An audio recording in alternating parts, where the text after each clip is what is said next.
नमस्कार साथियों, आज का हमारा शीर्षक है द्विगु समास। इससे पूर्व हम समास के अन्य भेदों पर भी चर्चा कर चुके हैं।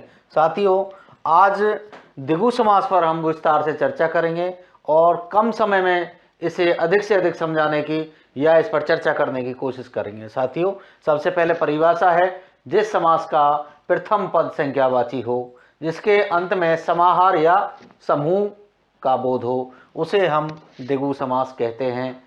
साथियों, आगे देखते हैं। जैसे सप्त सिंधु, सप्त सिंधु 7 सिंधुओं का समूह, पीछे आ गया समूह, और आगे आ गया संख्यावाची शब्द यानी सप्त।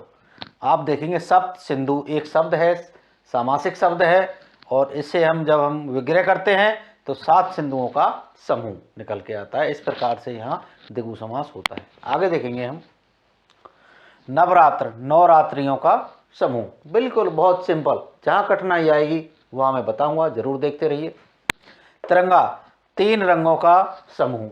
आगे नव आ रहा है, त्री आ रहा है, ती आ रहा है, चौ आ रहा है, यानी ये संख्यावाची हैं। तिरंगा, चौराहा, दशानन, त्रिलोचन, और आगे जैसे सप्तसिंधु पहले हम बता चुके हैं। तो इस प्रकार से 3 रंगों का समूह, 4 राहों का समूह, 10 आननों का समूह। मैंने यहाँ स्टार किया हुआ है चौथे और 5वें नंबर पर, ये देखने के लिए, बताने के लिए कि दशानन, 10 आननों का समूह, यह शब्द बहुब्रीहि समास में भी आता है। यह सामासिक शब्द वहाँ प्रयोग होता है। 10 है आनंद, जिसके रावण अर्थात रामन के लिए प्रयुक्त हो गया, किसी अन्य के लिए प्रयुक्त हो गया, वहाँ इसका प्रयोग बहुब्रीहि के लिए हुआ है।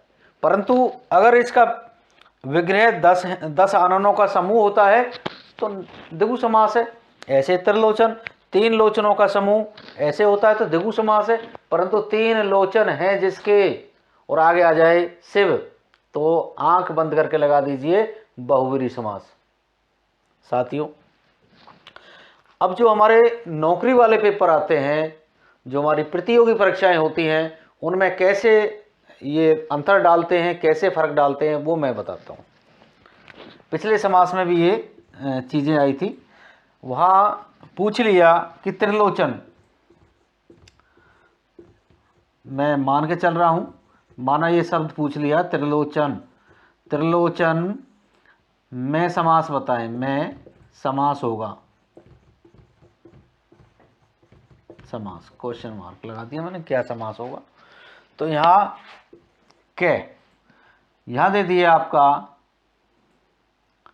कर्मधारय, कर्मधारय, कर्मधारय। ख पे दे दिया बहुब्रीहि,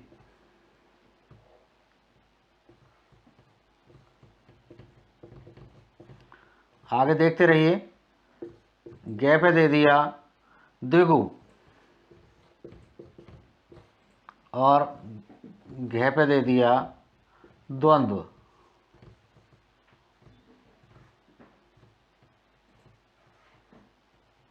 देखिए साथियों, मैंने एग्जाम्पल एक दिया है, त्रिलोचन में समास बताएं, तो यहाँ कर्मधारय आया, पहले बहुब्रीहि आया और द्विगु आया।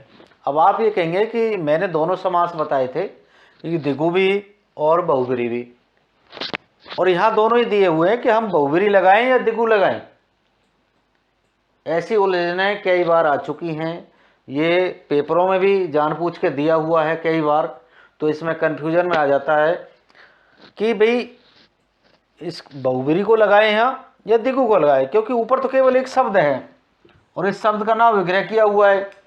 हमें क्या कैसे जाने कि इसमें कौन सा लगाएं। तो इसका एक ही तरीका है, और वो बिल्कुल आंख बंद करके लगा देना, जो पहले आ जाए। कर्मधारय तो बिल्कुल भी नहीं है, तो इसको आप क्रॉस मार दें कि भाई ये नहीं है। दूसरा आता है बहुब्रीहि, तो दूसरे नंबर पे जो बहुब्रीहि आया है तो इसका उत्तर बहुब्रीहि होगा, ये ध्यान दें। तीसरे नंबर को छोड़ दें, जो पहले आ रहा है वही इसका उत्तर होगा। त्रिलोचन में समास बहुब्रीहि होगा। अगर यहाँ बहुब्रीहि नहीं होता, बहुब्रीहि चौथे नंबर पे होता है, तीसरे पे होता, और यहाँ द्विगु होता, तो आप द्विगु पे लगाएंगे। ये चीज़ मेरे मेरे हिसाब से समझ में आ गई होगी, स्पष्ट कर दी गई है। इसी कड़ी में दशानन शब्द भी हो सकता है। आप दशानन शब्द को भी ऐसे ही विग्रह करके समझने की कोशिश करेंगे।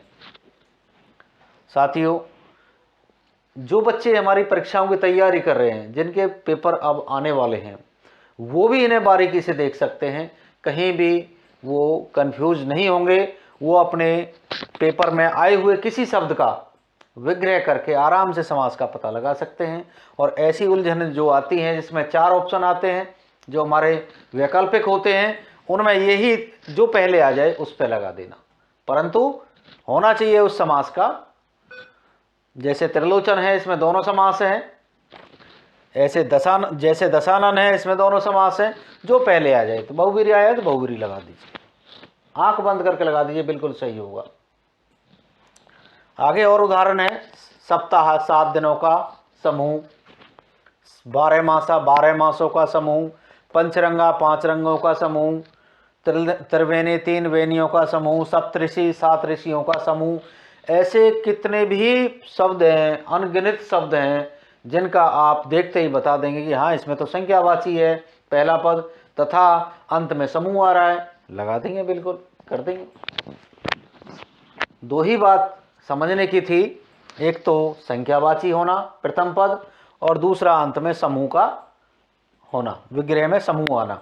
और तीसरी बात ये कि जो वैकल्पिक प्रश्न आते हैं आपके, उन वैकल्पिक प्रश्नों में आपका जो पूछा जाता है जिसमें दोनों समास हैं, तो क्रम संख्या में जो पहले आ जाए उस पर आप लगा दीजिए। तो इसी प्रकार से आप द्विगु समास के उदाहरणों को अधिक से अधिक आप सॉल्व करेंगे, विग्रह करेंगे, तो इस समास को आसानी से आप जो है समझ सकते हैं। साथियों, बने रहिए, देखते रहिए। अगले सेशन के लिए जय हिंद।